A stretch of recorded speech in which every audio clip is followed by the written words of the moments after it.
Osimhen dáná sun Gabon lórí pápá ní Tinubu bá ń ṣọpẹ́.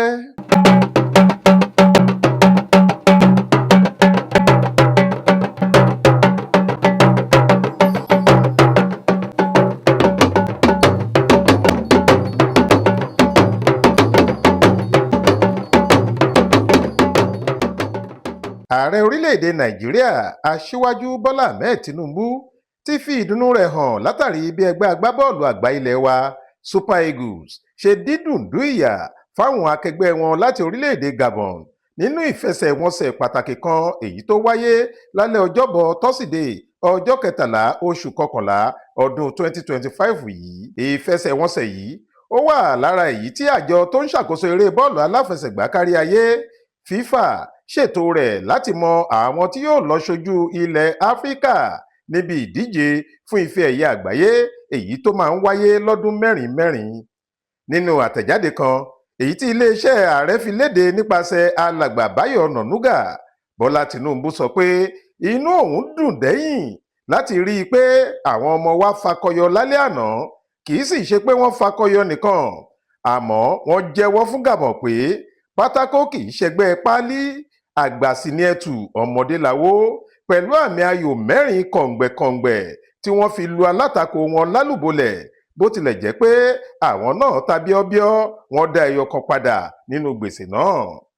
Tinubu ní báyìí ọkàn òun ti ṣẹ̀ṣẹ̀ ń balẹ̀ bọ̀ díẹ̀díẹ̀ pé àǹfààní kí Nàìjíríà wà lára àwọn orílẹ̀-èdè ilẹ̀ Áfíríkà tí yóò pitú méje ní orílẹ̀-èdè Amẹ́ríkà, Mexico àti Canada níbi tí ìdíje fún ife ẹ̀yẹ àgbáyé yóò ti wáyé lọ́dún 2026 tí ń ta sánsán bọ̀.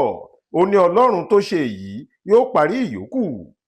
Bákan náà ni ààrẹ dúpẹ́ fún àtìlẹ́yìn, ẹ̀mí rere àti àdúrà tí àwọn ọmọ Nàìjíríà ní pẹ̀lú bí wọn kò ṣe káàárẹ̀ ọkàn nígbà tí nǹkan fẹ́ polúkúrúmuṣu fún ikọ̀ Super Eagles láwọn oṣù díẹ̀ sẹ́yìn.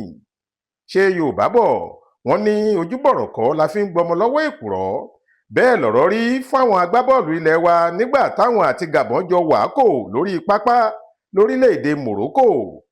Àmì ayò kọ̀ọ̀kan ni ẹgbẹ́ agbábọ́ọ̀lù èkíní àti èkejì gbá wọlé ara wọn títí tí 90 ìṣẹ́jú fi pé. Èyí ló sì mú kí ìfẹsẹ̀wọnsẹ̀ náà bọ́ sí abala àfikún àkókò, èyí táwọn eléèbó ń pè ní extra time, nítorí dandan ni kí ẹnìkan jáwé olúborí. Apá ibí yìí ni Victor Osimhen, ọmọkùnrin tó sangun lórí pápá ni, ti fi yé Gabon pé kíní lè tó kíní lóòótọ́ o, àmọ́ awọ rẹ̀ yí ju ara wọn lọ. Kò pẹ́ rárá tó fi dáná yá Gabon pẹ̀lú àmì ayò 2. Nígbà tí wọn yóò sì fi mọ ohun tó ń ṣẹlẹ̀, níṣe ni ọmọ orílẹ̀-èdè Nàìjíríà míì, Chidera Ejuke, tún gbá àmì ayò 3 wọlé.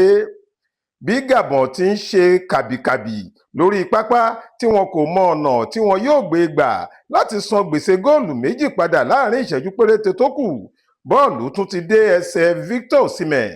Ọkùnrin tó ń gbá bọ́ọ̀lù jẹun fún Napoli yìí kò sì ṣàánú rárá tó fi tún pàṣẹ fún bọ́ọ̀lù nítòsí ojú ilé Gabon, bó tilẹ̀ jẹ́ pé ọlọ́wọ́ ẹ̀mú wọn Lois Mbaba gbìyànjú, àmọ́ ẹ̀pà ò bóró mọ́.